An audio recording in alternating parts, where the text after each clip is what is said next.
Hello and welcome to another episode of the Tai Chi Notebook podcast. It's great to have you here. Today my guest is Rob Poyton, a veteran of the UK Tai Chi and martial arts scene. These days Rob is a teacher of the Russian martial art of Systema, which he's been teaching in the UK since the early 2000s, and he has run workshops and seminars all over Europe. Rob is a prolific author of Systema books and videos which you can get via his website Cutting Edge Systema, which can be found at systemauk.com. In this wide-ranging discussion we talk about what the UK Tai Chi scene was like back in the 80s and 90s and the similarities and differences between Tai Chi and Systema. We even get into a bit of politics and talk about Rob's experiences as a professional musician and his sideline as a horror fiction writer. So, sit back and enjoy as we get under the skin of Tai Chi and Systema. Rob Poyton, how are you, sir? Hello, Graham. Well, very well, thank you. Lovely to see you again. It's been a little while, hasn't it? Yeah, we started to chat. A decade or more ago on Empty Flower, I think. Oh yes, of course. Back in the day. Yes, it was Empty Flower back then, wasn't it? Before changing to was it Rum Soaked Fist? Yeah.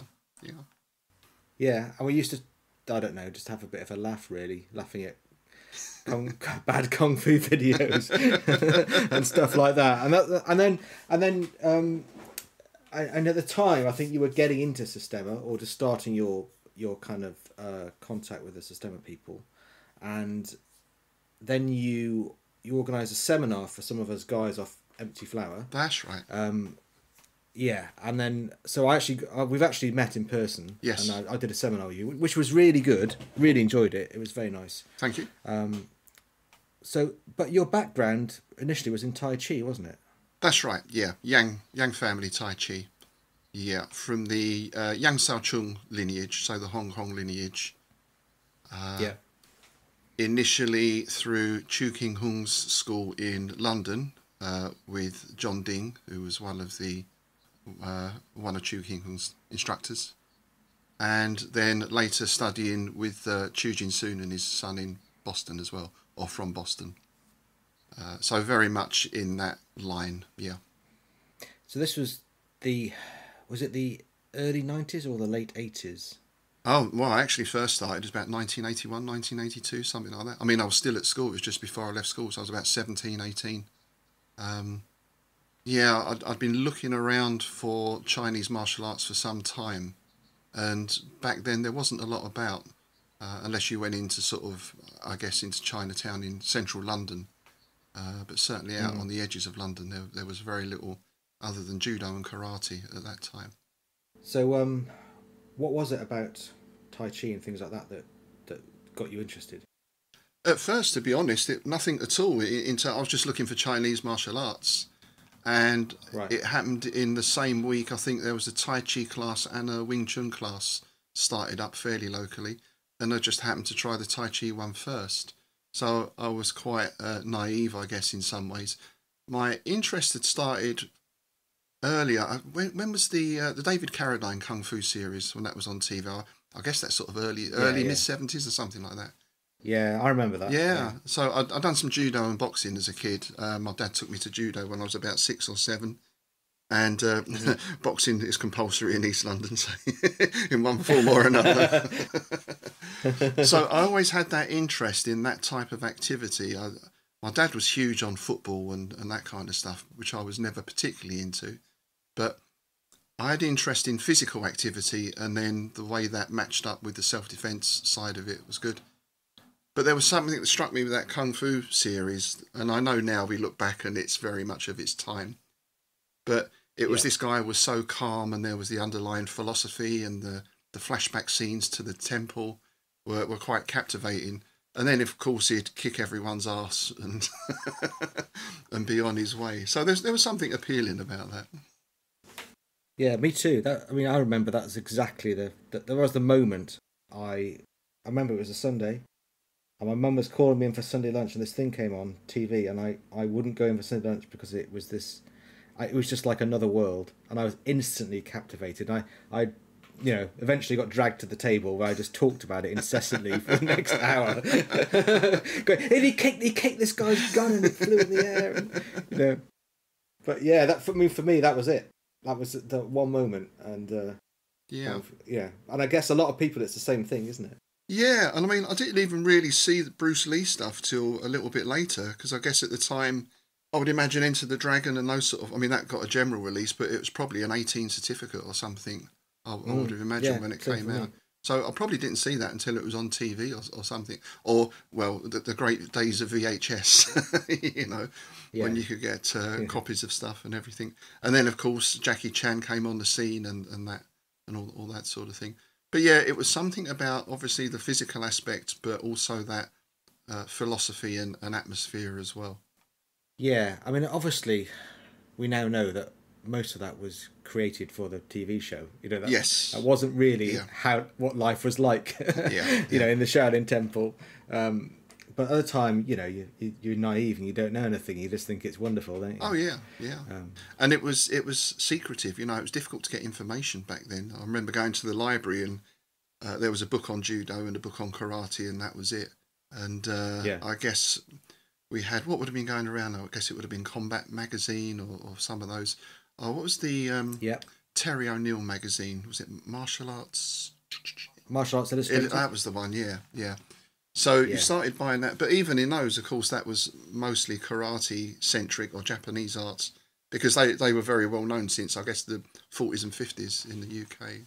Yeah, because the whole World War II connection with America and Japan and all that kind of stuff had brought all those arts. And then, obviously, the jiu-jitsu thing in the Victorian age as well was quite big. Yes. So they had a bit of a head start compared to Chinese arts in Britain.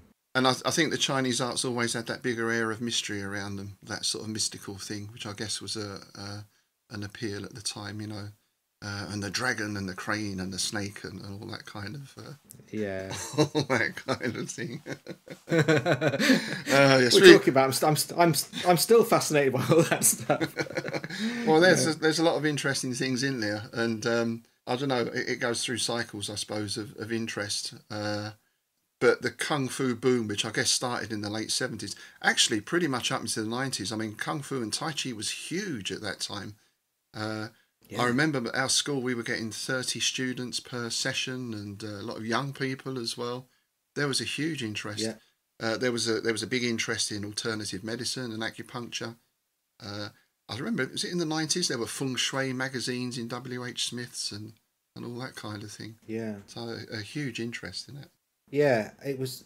It's hard to imagine it now, but this was the time before the internet, so you couldn't just go and look something up. If you wanted to find out about something, you had to go and find a magazine or a book, you know, and sort of, or you know, the rarest thing of all would be an actual teacher in something. Yes. And then basically their word was God, wasn't it? Like, you know, you couldn't, you know, whatever they said was true. Totally. And you weren't allowed to go and see anyone else and all that kind of stuff going on. Yeah. And of course it brought a lot of frauds out and, you know, a lot of different things. I remember someone telling me he saw a sign in Chinatown for Kung Fu classes, and it was one in English, Saturdays 10 till 12 or whatever, then 1 till 4 in Chinese was written 1 till 3 Chinese only, you know. So you had that kind of stuff, but also people who'd probably learnt something from a book or learnt something from their uncle and then set themselves up as a kung fu master, you know. There was a lot of that going on. Or created, I did a little bit of creative engineering and, you know, came up with their own system. Yeah. That was supposedly thousands of years old. Yes. Yeah, so I wasn't specifically looking for Tai Chi as such. That's just sort of what I fell into.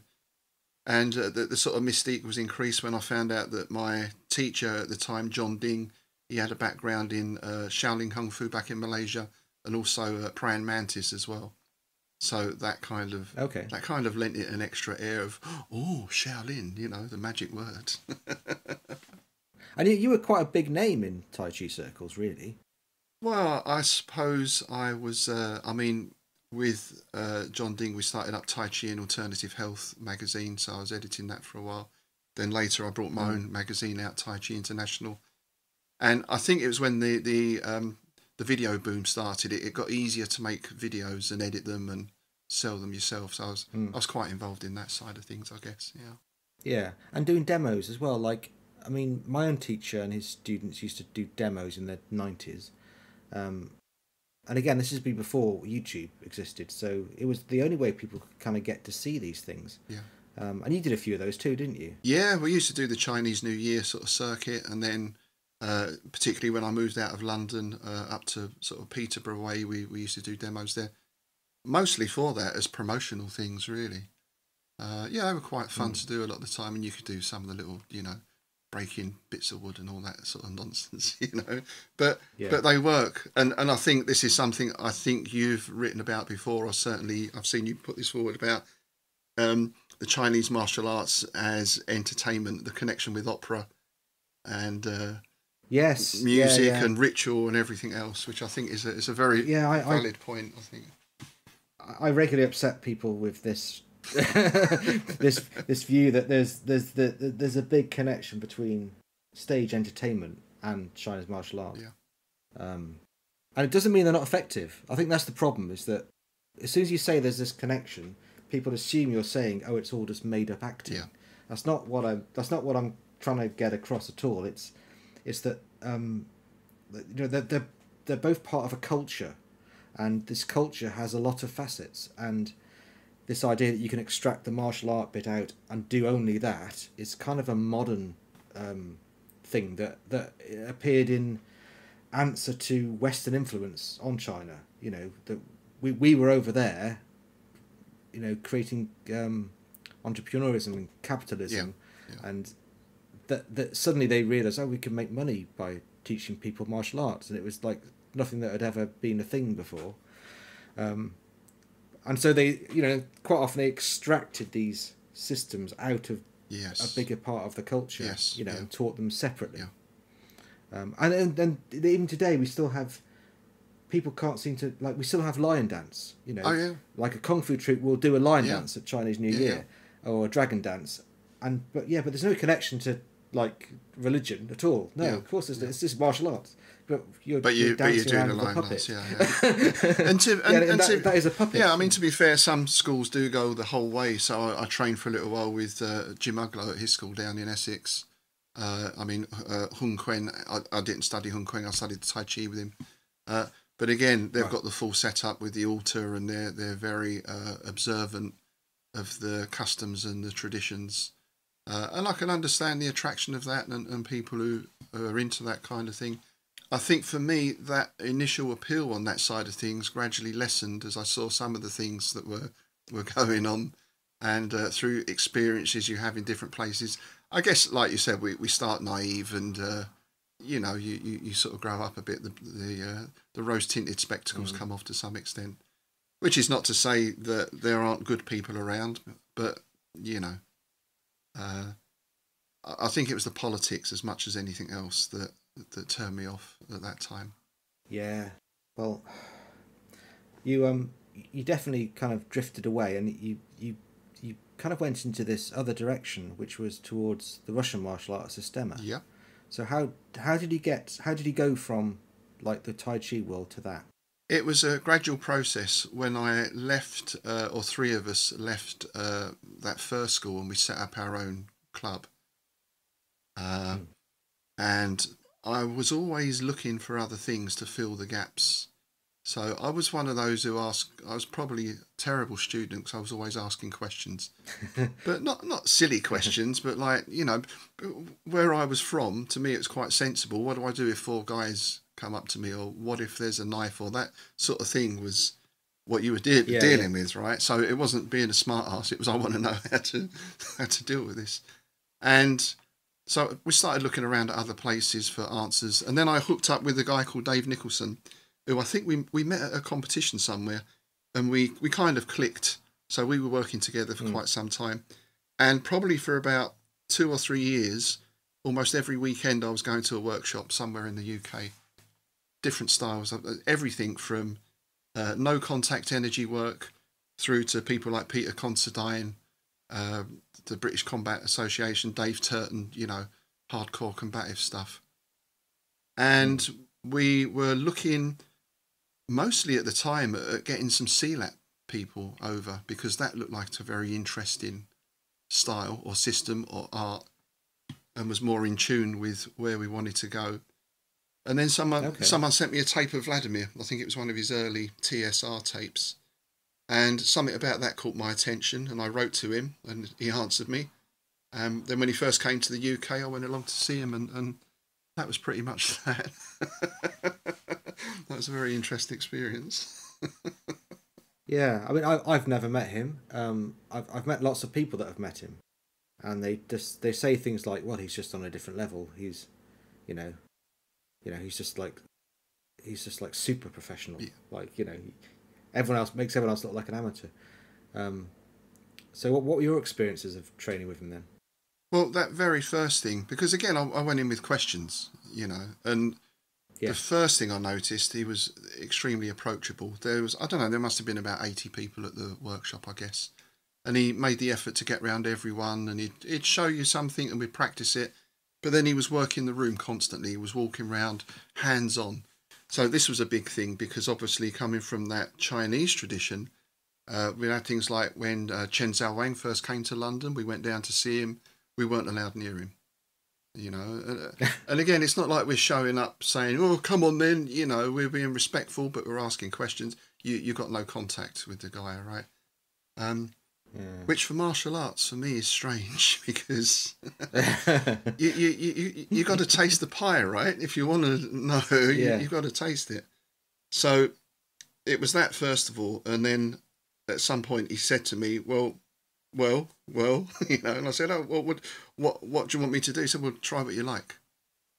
So that was very different as well, because normally it's, "Well, you punch me here and I'll show you my technique." Yeah. So I thought, well, I'm a bit experienced in pushing hands and stand-up grappling and that kind of stuff. So I thought I'll close in and grab him and, take him to the floor, and we'll see what happens. Oh, I seem to be on the ground.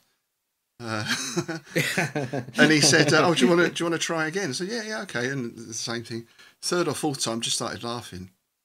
And the thing that got me was, he was so nice about it. He said, "Oh, your balance is very good," as he helped me up from the floor. as he put you down. Yeah. But it was like a feeling of, I'm by no means the best at anything at all, but generally speaking, if you meet someone who's better, you have a little tussle, and you've got a couple of seconds, and you think, oh, he's got me there. This was more like, what happened there? I didn't have a clue. So it was just like being totally outclassed, really, But again, with that real nice humour, there was no sense of domination or showing off or anything like that. Very positive outlook. So, that was kind of it. And I gradually started integrating more and more of the Systema into what we were teaching at the time. And in the end, I thought, why don't I just do this? It's So that switch, it cost me a lot of students at the time. It wasn't popular with everyone, but you got to go where your heart takes you, I think. Absolutely. I mean, in my own training, I kind of had a similar experience with jiu-jitsu, where I was gradually doing a bit of that on the side, and then it became a bit more on the side, and then it became like, actually, I should really just be focusing on this because it's what I'm enjoying more. Yeah. So it's very similar to you, but I mean, I've always kept my hand in with the Tai Chi, but I was running a class, and I kind of just handed it over to my students and said, "Look, you run this," because I was clearly going in this direction, and they were going in that direction. I was going in the direction of, I want to get hands on and do things and do what I think of as martial arts, and they were kind of like, every time I want to push hand, they'd be like, "Oh, no, do we have to?" Like, yes. And just think, well, I don't want to be the person who's making you feel bad, just because I actually want to do something martially, orientated. And I can imagine with Systema, it's all very hands-on and a bit punchy. And I bet your Tai Chi students weren't probably, completely au fait with the idea, were they? I think the worst aspect of it, I mean, because most of my Tai Chi students were fairly young. We were probably different in that most Tai Chi, certainly now, and I still do teach them Tai Chi now, but it's primarily health, and primarily older. I say older people. I'm an older person myself now, but people my age or even older. So a lot of my guys, we were used to roughing it up a bit, because that's how we used to approach the Tai Chi anyway. I mean, in a obviously a refined internal sense, but I think it was things like the groundwork and that sort of stuff that puts people off. Because it's that you stay on your feet, right? And you must know from this with the BJJ as well. Well, we're on the floor.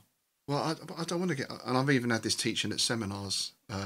It was a karate school. I said, right, first thing we're going to do is get on the floor. I'm not getting on the floor. Okay. Well, you stand there then, I guess. I mean, while we get on the floor and, you know... and do some stuff. Yeah, and there's so many things to be gained from even just being on the floor on your own and moving around. I mean, that's a great exercise in itself, and certainly for softening the body as well. You can't operate with tension in that environment. Yeah. I mean, I found that the cardio aspect of moving around on the floor is unrivaled. You can't get as out of breath in so quickly. Yeah. Doing anything standing as you can when you just try and move around on your arm, you know, move around on all fours for a bit, and people are just, they collapse. Yeah. You know, after like 30 seconds. Yeah. You know, it's just a different sort of strength and a different sort of cardio, and the moving's different and everything. It is. It's tough work, but you get so much from it, and that then feeds back into your stand-up stuff and everything. And of course, the main thing is Systema is we prize mobility. You know, movement is everything, which obviously works off of the breathing. So in one sense, it's the classical Chinese approach was very structured, and there's obviously a lot of rules. I mean, I got told off for lifting my shoulder up once and this kind of thing, you know. So what, I'm supposed to keep my shoulders fixed like this permanently. And in Systema, you're encouraged, yes, you need to work from a strong central posture, which, as we know, straight spine, level shoulders, level hips and everything. But you have to be able to deviate from that. I said to Vladimir once, and as you know, he's got an extensive military background, the go into the floor stuff, because I really struggled with it. I said I find it really difficult just to drop and go to the floor. He said, well, when people are shooting at you, it's quite easy. So, it sort of puts things in perspective as well, you know. Yeah. I sort of like that. It's that sort of very sort of Russian approach in a way. Well, someone shoot, I fall to the floor. You know, well, of course you would.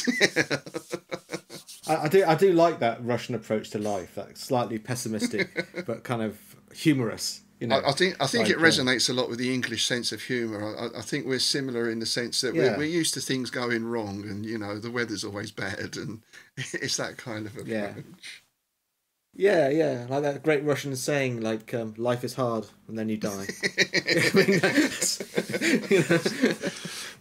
there's a sort of a like Russian humour thing. Yeah, my favourite one, which I say quite often in training, is pain is compulsory, suffering is optional. You know, it's well, that's a good lesson in that, isn't there? Like, and again, so if you've got people such as in you're teaching them martial arts, but they're not prepared to be uncomfortable, even in the setting of a nice hall and a wooden floor, if you're out of your comfort zone going to that situation, how do you expect you're going to operate in a real life emergency or confrontation or everything else? You know, people have this image of perfection. I think that's the issue with a lot of Eastern martial arts. We're working to perfect our movement and perfect our technique rather than do what's best in the situation. Yeah, the actual reality of the situation is, you know, you might be compromised in some way. You might have a bad leg and you still have to fight. And you might, you know, you can't expect to be in a 100% perfect situation. Although, I mean, I can criticise jiu-jitsu because we always train on these lovely comfy mats. But I've rolled around enough on my front room or the kitchen or something. Like, you get on the ground and there's no comfy mat. It's different. Yeah. Like, it's entirely different. It's, you know, just your elbow touching on a tile is painful. You know, whereas in jiu-jitsu we just take all that for granted. We just, you know, we're upside down, inverted, and spinning around on our head and stuff. And no, you can't really do that on concrete. Yeah, well, you can practice. You can try it. You can try. You can try, but you will have a head full of cuts. But it is good to work. But again, it depends on. So then you get down to the question of what are people training for, and I think it's very good to have clear ideas of what you're training for, and then you find whatever school or whatever style or system it is that suits. And obviously, as you go along, needs change and you discover things that you never even thought of, perhaps when you first started training. But, I mean, BJJ, obviously, for groundwork is, I guess, the top style, right?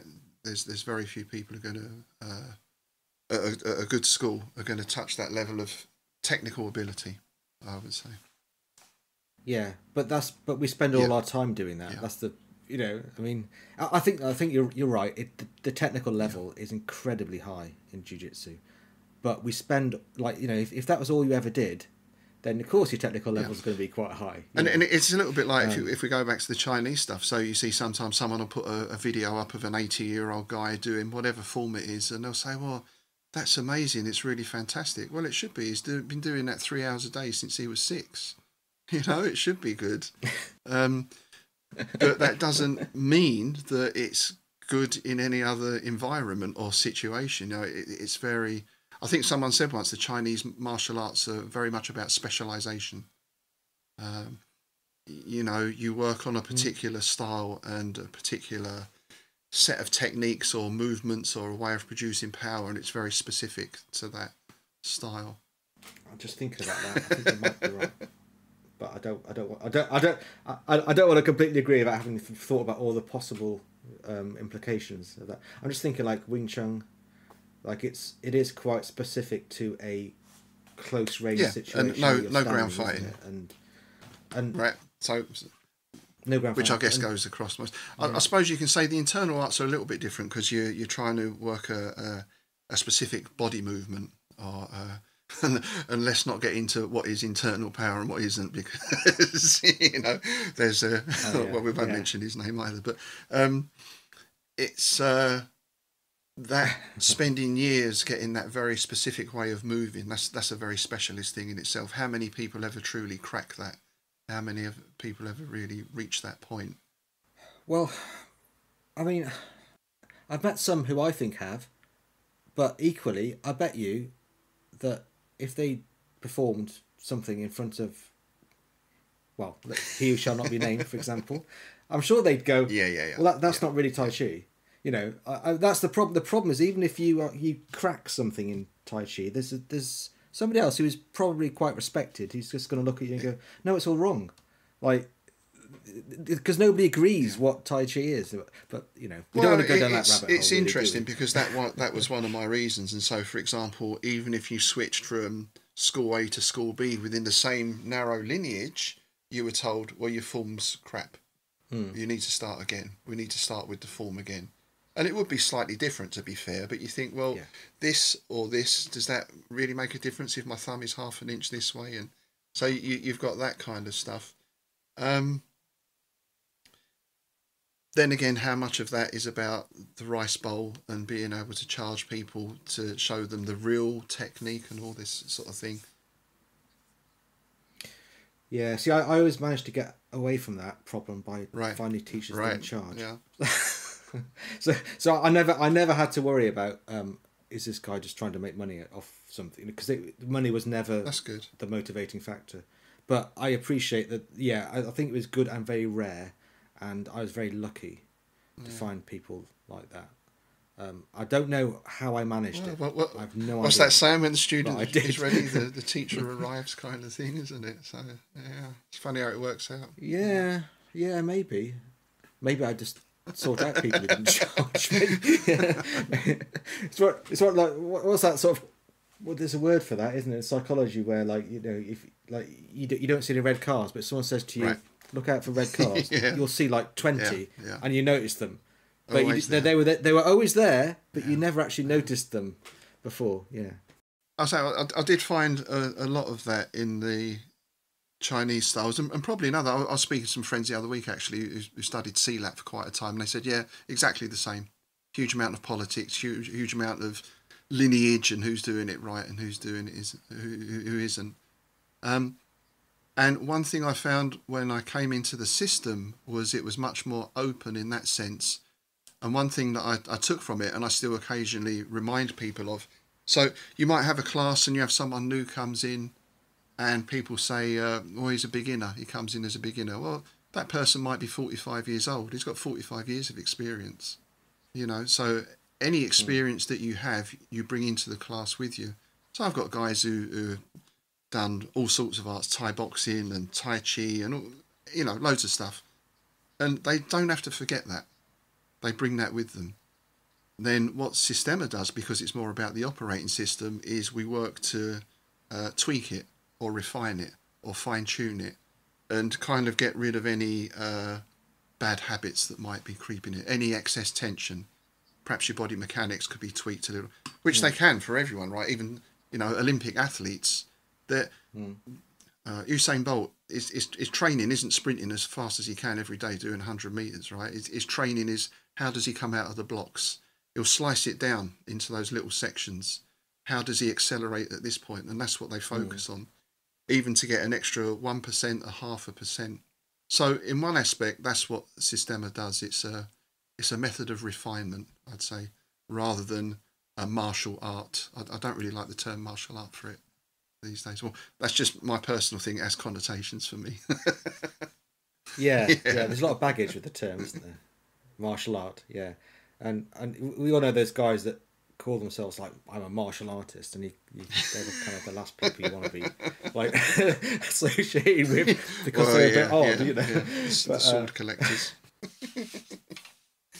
Yeah. I mean, I'll be honest. There's a lot about Systema that I think looks like bloody amazing and great, and there's a lot about it that just really turns me off. So I kind of have a bit of a love-hate relationship. I love this idea of the 4 principles, or is it 5? The pillars. Yeah, the 4 pillars. Yeah, 4 pillars. So you got breathing, you got posture, movement, and another one. Tension relaxation. Yeah. I mean, focusing on those 4 things in everything you do just seems to me like a great idea. I mean, absolutely bang on. And then there's other things where I see videos where I kind of just think, oh no, look at that. And especially because I'm in the jiu-jitsu world, quite often Systema videos are sent round to groups I'm in, and it's because it's normally something a bit to do with being on the ground. Right. So there's a connection, and people are just going, oh, I've wasted 20 years training jiu-jitsu. I could have just lain there and done that, and the guy would have fallen over. You know the sort of videos. Oh, totally. Well, there's 2 things with that. I mean, one is Michael can do that. So, I mean, and I appreciate, obviously, anyone who hasn't met him or experienced that is going to say, well, can he though? Well, my experience is, yes, he can, because as much as I couldn't do anything with Vladimir, when you go to Michael, it's very confusing. Very confusing. To have so much martial arts experience behind me, and I mean, most of the guys I train now are from backgrounds that might be former or ex-military. That might be guys who are active, let's put it that way, in various things. They're not new to the concept of fighting and that kind of stuff, and they see something in it. And that's always been an interesting thing for me, is how we tend to get a lot more professional interest, if I can put it that way, than, let's say, a 20-year-old who's looking to take up martial arts, because they'll look at it and dismiss it. So I think that's one thing. The second thing is when those clips go out. Well, actually, before that, I'll mention I brought out a book a couple of years back now, I guess, called Systema Voices, where I interviewed a lot of the main teachers and instructors. So I've got Michael and his son and various other people. All of the instructors said, I think without fail, when they first saw Vladimir or Michael on film, they thought, some interesting movement there, but that looks like bullshit. We all thought that, because it does. It looks like, but I am of the mindset that, but there's something interesting, so I'll go and see it. And I've seen other things. I mentioned the no-touch stuff earlier. That was very big at one time in the 90s. There was Rich Mooney, I think was his name, was about a lot. They were doing a lot of this, and there was no-touch knockouts, and the Dillman thing was coming out, and Dimac was very big at the time. Yeah, a lot of that. Yeah. So I went to see quite a few people in that field, and none of it. I just thought, well, it's psychological. I can see the psychology behind it. Yeah. So I'm of the perhaps mindset or generation or whatever, perhaps it's that pre-internet thing. If I want to go and check something out, I'll go and check it out.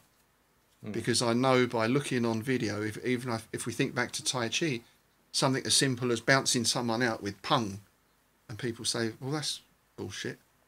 But you know that it isn't. Now, I'm not saying, of course, that there's all that hoppy stuff goes on, and right? So we have that side of things as well, exaggeration and everything. But to my mind, if you want to test it, go and test it. And with Systema, you can. Those guys are so approachable, and they travel all around the world. Well, obviously not just lately. Not at the moment, no. And even when I've organised seminars in the UK for myself, there was a guy saying, I said, well, Michael's over, come and train. Well, I'm not paying. Well, I'm organising it, so come along as a guest. Yeah, but I won't be allowed to do anything. Oh, you can do whatever you like. My only condition is that you waiver, there's a waiver, and we film it. And you can try whatever you like on him, you know. And Michael has had a lot of that stuff, but and Vladimir as well, but they approach it, again, not in that dominant way of I'm going to try and destroy you to prove how good I am. They'll take the approach of I'm going to try and help you. You're obviously carrying a lot of tension in you. I'm going to try and help you get rid of it. Right? Help you release it. Yeah. So it's a very interesting. My guys on Saturday we were training. They said it's like therapeutic. You know, the training is very, even though you're standing there belting each other sometimes, it's from a therapeutic angle. Do you think there's a thing, you said how many military and ex-military people you have in Systema.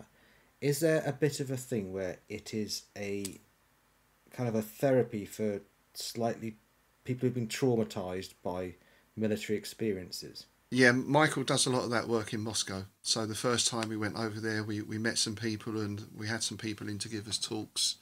And they had various experiences and they're using this as a way to help them. Because there is that aspect of unlocking tension. So obviously that works on a superficial level. If we're trying to grapple or throw someone and we've got our shoulders up around our ears and we're locked into our own posture, we're not going to be able to do very much. But then as you go into that level and then that level, and then you start getting to the level where emotional tension is held deep within the body, particularly for people who have been through bad experiences. So there's a process of helping people to unlock that emotional tension. And there's a clip up on YouTube. Again, it's one of those things, sometimes I think it's kind of good that you put that out, but it's also bad. And it was a guy getting massaged and works with the whip in Moscow. And it suffered child abuse and he was letting it all go. It was a very powerful thing. But I can understand other people watching that, see one man beating another with the whip. Yeah, and this guy's crying, right? And it's, what is this? What's this weird? Is this BDSM or what's going on, you know? Yeah, so, it kind of feels like a private experience that has somehow been done in a public way. Yeah, and I'm sure the guy would have given permission because they wouldn't have just put that out without. Yeah. But so that is where often what you see in Systema clips is not... It's not, the context isn't always clear, you know. Even with some of the training, we're developing attributes. That's not a fight. That's, you know, we don't stand there and let people prod us with the knife. That's not the fight. That's to develop an attribute. Yeah, and like you say, I quite often wonder why they put these clips out. And part of me wonders whether some of the clips are put out to generate a bit of controversy because it creates interest. I don't know whether it's that sort of... is all publicity good publicity, sort of? I think angle. Michael, I think as far as that side of things, like Michael doesn't care. He doesn't really care what people think. Really, it really is that this is what we do, and you know that's it. Because you don't see. So sometimes you see like a clip from a combatives school, and I won't mention any names again, but you know it's a and some heavy metal music comes in and all that, and it's all and it's almost like a little film. You know, I mean, I've done some of that stuff myself. It's fine, But you look at all the Moscow stuff, especially. There's some bloke walking across the background. There's a guy with his belly hanging out. There, no one. My friend said this morning, his favourite one is occasionally you get a priest walking across the background holding a knife or something. It's quite bizarre. There's absolutely no attempt to marketise it. Oh, this is what it is, which I kind of admire. But obviously that does have a negative side as well. Yeah, I mean, you've put out quite a lot of YouTube. You've obviously got your you're making videos and selling them, but you've also put out a lot of free YouTube stuff.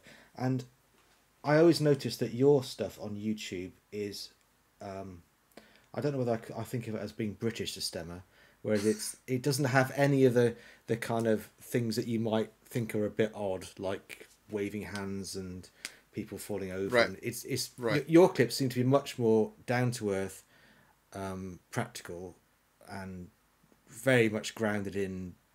I don't know whether the word reality is the right word, but in the here and now, and just things that you can actually do, not like a very high level demonstration of something that just looks like weird because you can't do it. Yeah, but even then I still get flack from, this guy doesn't know anything, that looks like bullshit, and why don't you just, so you still get that whatever you put out. I mean, everyone gets that, I imagine, Yeah, they must do. But I see my role really is just trying to, as I'm learning more things, I'm trying to explain them to myself in a way, and then that means I can explain them as a teacher. So I'm constantly, I look back at some of my older stuff and think, oh, it's, Yeah. But we all do, don't we? but I leave it because that's what it was then, and this is what it is now. And so it's trying to explain things, and we're working a lot more into the internal stuff. The internal work from the Russian perspective. I'm talking again. Don't want to upset. Yeah, you don't mean Chinese internal. Like what from the Russian perspective? What is internal work? So on the basic level, it's really having an internal focus for things. So I move through relaxation. I move through the power of my breathing. My body alignment and posture is very good. I learn how to use chains of movement within the body or not. I can also learn to separate things out. I can work from internal points of support rather than having to be grounded in the feet all the time. So those are some of it. Then you get onto the psychological aspects, which... And this is where you start getting into that, what people will call woo-woo or whatever it is, where you can influence people in more subtle ways. And just simple things. The story I'll always tell is I had a guy come to class once and he was stood in front of me like this and he said, so all this no contact stuff, it's bollocks, isn't it? You can't get someone to move without touching them. And I looked over his shoulder like that and then looked back at him and he looked round. And I said, no, you're right, it's all bollocks. And he went away and never came back. He was obviously happy, So it's like, unless you're open to that type of subtle work, then yeah, it's bollocks, It's. But working in that area is more and more difficult to explain, I find, because you find you're doing stuff through feeling or an internal feeling or movement. So, and even now, some of the latest stuff I'm putting out, I'm doing quite subtle work where someone grabs and you just drop them. And I can show people how to do it, but someone looks at that cold and the student's obviously falling over for him, Well, they are, because I make them want to fall over. I put them in such a position that they have to fall over, sort of thing. Trouble is, we're all geared up to tension. If you want to see a martial arts fight, you want to see fists and you want to see grappling, so you see a nice technique and you see a lot of tension and movement. Subtle work in anything is not always as appreciated, I don't think. But this ties back to its use in a personal protection perspective or working undercover or these type of areas. Yeah, you don't want to be loud in that Exactly. sort of area, do you? Yeah. It's made to be hidden. It shouldn't look good. So someone says, well, that looks like crap, then in a way I'm doing my job. Well, that's an interesting perspective to have on things, isn't it? Thanks. Thanks, yeah, thanks. Yeah. And the answer is always, yeah, well, come and taste it, Yeah, exactly. I was going to say, so you're running some classes at the moment in Systema, aren't you? Up where I think it's in Peterborough. I've got one in Bedford, and then I teach out of my house as well. I've almost gone back to traditional backyard kind of stuff, which I'm quite enjoying, to be honest. So yeah, we've got a group of good regular guys. It's more difficult now because most of my guys are out teaching as well. So it's, you don't always see them so often, but it's good when we all get together. Yeah. And you do like a camp as well, don't you? Yeah, we just did the autumn camp a few weeks back. That's the first one. Obviously, we've had to miss a couple of years. So I do like training outside, whether it's in the woods somewhere or that kind of stuff. It helps with this idea of natural movement and just being clean. The mobile phone gets switched off for a couple of days, and you can just work outside and do lots of different things. Very good for resetting ourselves and reconnecting, I think. Yeah, I'm really into that kind of stuff myself. This is the bit where I'm kind of, I think Systema looks great. Is that connection to the outdoors world and a simpler kind of life, I guess, where it doesn't involve phones and podcasts and all the rest of it. I know, and we all use it, right? So we're all hypocrites in that sense, but it's what's the saying? Technology, it's a great servant but not a good master kind of thing, isn't it? I guess it allows us to do stuff like this, but as I said before, when you spend the first hour every day checking Instagram, Facebook, Messenger, WhatsApp, texts, emails, it's you think, well, that was a waste, but it's kind of slightly addictive, isn't it? Oh yeah. Latest cat video, or whatever. Aussie Man, I keep watching him at the moment. Oh, he's funny. I like him. It's good, isn't he? Yeah. And I like him because it's positive as well. He's doing a lot of positive stuff, right, with raising money for people. And that's, I think, to me, the biggest change is what I see in martial arts now is if you want to make money, set up a YouTube channel slagging people off. You don't have to put anything up yourself. Just get something, put up some Benny Hill music to it, and laugh at it, and you'll have 30,000 subscribers, which is. I did a blog post about this recently about how internal artists just seem to do nothing but like slag off each other's solo videos. Like it's never a video of them actually applying it or anything. It's just like my elbows. Like, look at that! What an idiot! He's done that. Like it's an outrage. It's an outrage, and but just then you watch a video of an actual fight or something. Someone sent me a video this morning of a security guy in Asda knocking someone out. Oh yeah. Whether the elbow's there or there makes so it is like in the real world none of this matters. It's irrelevant, isn't it? Yeah, he did a good job, that guy, didn't he? He was in and banging down, and I like the way he dragged him out after, didn't he? I think it was. Oh yeah, that's the way he dragged. And he also, well, to be honest, when he dragged him out, he let go of him, and his head went bang on the concrete. But it wasn't from very high. Yeah, that was a bit. That's gonna hurt. Like you're gonna be feeling that one for a few days. But this is going back to that visual thing and how your technique has to be in this. Almost forget technique in a way. What's your internal state? If you can't control yourself emotionally, then what are you going to be doing? Especially in that professional setting as well. That's often neglected, I think, in the rush to look good or to look cool. Yeah. You always have to be mindful that these things have a reality, and everything martial arts has an ultimate reality, doesn't it? Yeah. It's not like other areas where there isn't a final ultimate test of anything, but there kind of is in martial arts. Yes. And it works or it doesn't. Yeah, it's something Vincent Chu said to me once that always stayed with me. It was in a sort of debate about theory or a scholarly debate. People can win or people can lose, or it's never very, very clear. In a fight, it's always very clear. Yeah. You can debate this and you can debate that, but the reality is something very different.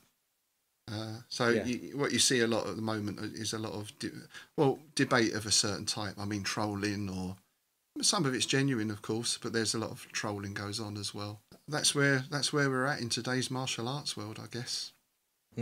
So, I mean, you do a lot of things with your life that aren't necessarily martial arts related too, don't you? Because you've been a musician for years, haven't you? Yeah, I started doing that about the same time I started training, I guess, about 17, 18. Sort of semi-professional for a little while, and then grew up and got a proper job, which lasted for a few years, and then I thought, no, this isn't This isn't me. Yeah. So yeah, I've been back doing music for the last, I guess, about 15 years or so now. Obviously, with recent events, that's somewhat been changed. But we're sort of getting back into. We're back in the studio last week, doing some demos for a new album we've got coming out with my band, The Phobias. So hopefully we'll get that out in the new year. To me, it's all the same thing in a funny way. It's if we come back to that idea of how am I operating in any particular situation, to me it's a direct application of all those same principles. So it's the same when people say, "Oh, I want to learn self-defense." Well, eat well, take some vitamins, get some exercise. You know, there's your first line of self-defense. Don't associate with the wrong type of people. You know. But of course, what they mean is they want to learn how to punch a pad or something or whatever. But, so to me, it's all integrated. So I hope I do all of them equally badly. Jack of all trades, master of none. But you know, I'm enjoying myself. Who cares? Yeah, you're incredibly consistent across all your activities. Yeah. Consistently mediocre. Yeah. Well, no, you're not mediocre.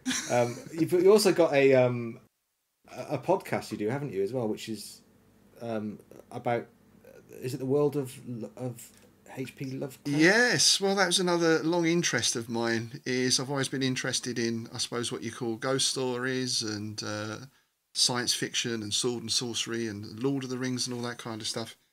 So yeah, it was about a year ago we started doing a podcast based on that. So we talk about some of our favourite books and films and music. Yeah, that's called the Innsmouth Book Club. So if anyone's interested in that type of fiction, particularly Lovecraft and Robert E. Howard and M.R. James, then yeah, that's what we talk about. Yeah, there's one of your videos on your Patreon where you were going around Innsmouth, I think, doing a bit of local history as well. Yes, obviously a bit of a local history buff too. Well, it was just an idea of when you look around. I mean, this is sort of a quite a big deviation in some ways, but one of the things that's great about living in England is you can't throw a stone without hitting a historic building. Yeah. And even, like I say, I live in a little village here, but the manor, we've got an Elizabethan manor house at the centre of the village where Cromwell's niece lived. There's ruins of a Templar preceptory over the back. There's a healing well down the other end. So it's just nice to go out, and if you go off the beaten track a little bit, there's these amazing stories. I was going to say the little village I'm from. It's where Owen Glendower got married. Oh wow! You know, and you'd never know. You'd never know. It's just a little tiny village, and the last guy to take on the English who was Welsh. You know. Yes. We can get into politics, couldn't we? I think we've been pretty much on the same page as far as that goes, aren't we? Oh yeah. Politics has been a bit of a sore point for me over the last few years. But again, from two perspectives.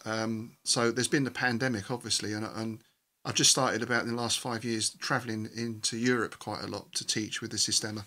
Funnily enough, teaching dance groups and other people as well. So that's been very interesting. And I had 4 or 5 trips lined up and the pandemic hit. But then also now we've got the B word as well, Brexit, which from a musician's point of view, because I used to go and gig in Europe as well, that's pretty much gone. It's a disaster, isn't it? It is, and I don't know how it's going to affect even going across to teach a weekend of martial arts or something. I mean, I'm sure there's ways around it, you know, but it's not easy, is it? No, it's basically, so far I've yet to see any benefits. Let's put it that way. Quite the reverse. Well, there aren't any. It's really simple. Yeah, I was trying to be diplomatic there, you see. But oh, you're right. It's a shit show. Yes, absolutely. And I've ended up losing contact with some people over it. It's divided the nation as well, which is the other problem. Yeah.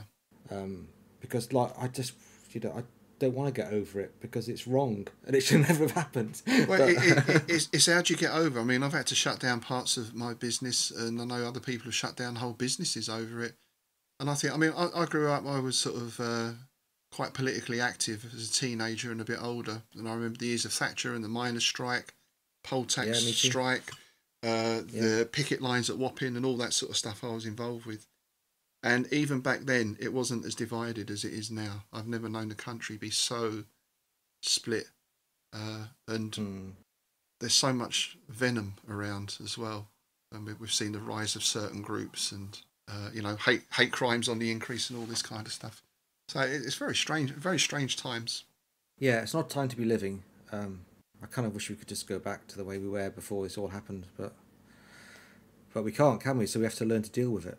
Yeah, which is, it'll play itself out, I suspect, but it's going to be a few years until we exactly. We get back to... I think it will play itself out, but I think we just have to go through quite a long period of being awful. Yeah. And it's so unnecessary. But there you go. Let people vote for things. That's what happens. That's democracy for you. If I ruled the world, democracy for you. Yeah. I'd ban X Factor. Well, that's finished now. There is no X isn't it? Factor. Yeah, there you go. See, so there you go. You've achieved your aim. There is some good news. Yeah, I think the streaming music services and the demise of the hit single kind of did it for X Factor, really. Yeah. Anyway, we're getting very far off the topic of martial arts. Yes, we are. Where people are thinking, what are they going on about? These two old geezers. Yeah. But it's all the same. Self-defense. You see, you've got to defend yourself against what's going on. Sometimes, again, there's a lot of toxicity around, especially if you go on social media or if you watch certain channels, and you have to learn how to protect yourself from that as well. Otherwise, you get drawn in, and people get very bitter and very angry, which is not a way to live your life. Or they become a bit weird and into the conspiracy theory. Oh. So when you're involved in martial arts, it seems to be that the people that get drawn into these things are like the people you know, which is unfortunate. Yes, yeah. I wonder if there's a predisposition to I don't want to say cult behaviour because that may be a little bit too strong, but towards being almost groomed in a way. Well, they are being groomed. It's into being part of a certain group think, I guess. There was a very good podcast I listened to yesterday.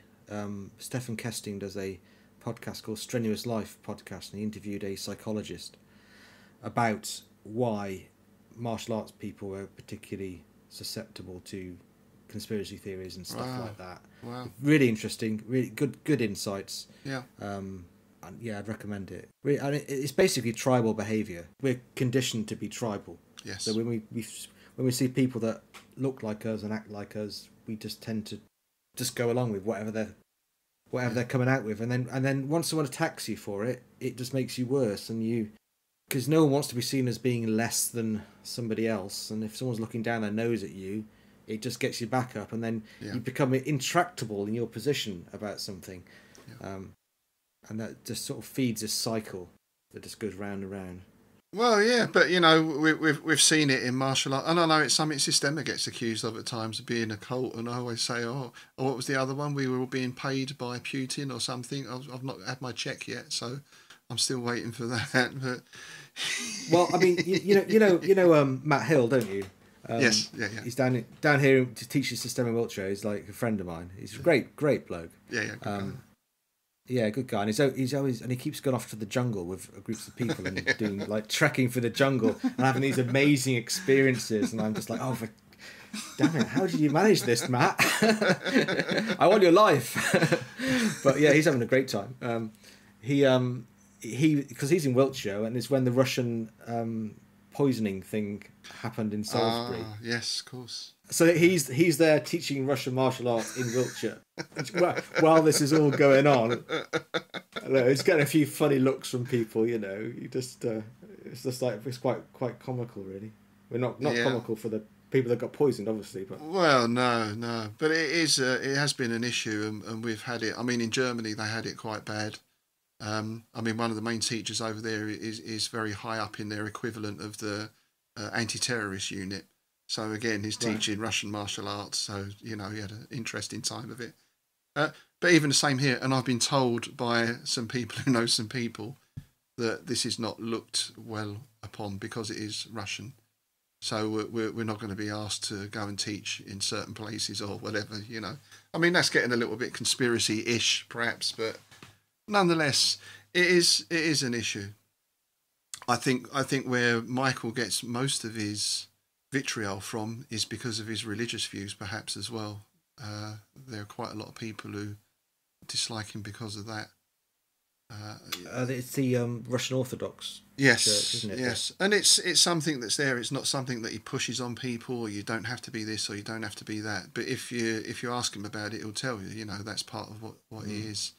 And I know there's a very sort of militant atheist sort of movement. Oh, as much as there's obviously been militant religious movements as well. So that's been another interesting angle, I guess, that people pick up on. One way or the other. Some people like that it's got that background, and some people don't, I guess. Yeah. But no one has trouble with Tai Chi guy being a Taoist or a Buddhist. It's interesting.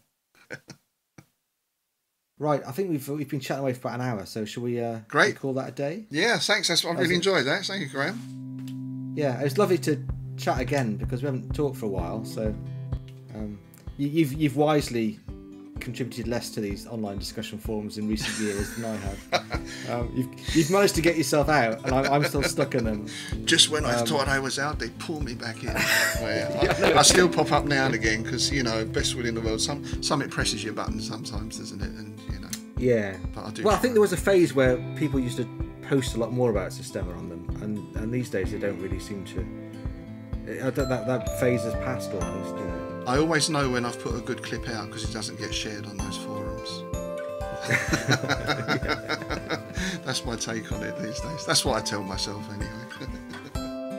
Anyway, pleasure talking to you, Rob, and good luck with all the Systema stuff. It sounds like it's working out really well.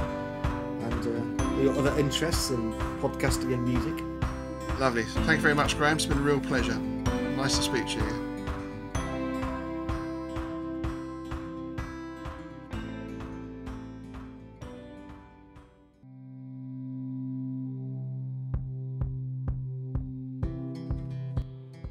Thank you for joining us. You can find out more about the Tai Chi Notebook podcast at www.thetaichinotebook.com. You can support us by giving our podcast a positive review on iTunes and our page a like on Facebook. Just search for the Tai Chi Notebook to find us. Until next time, enjoy your training.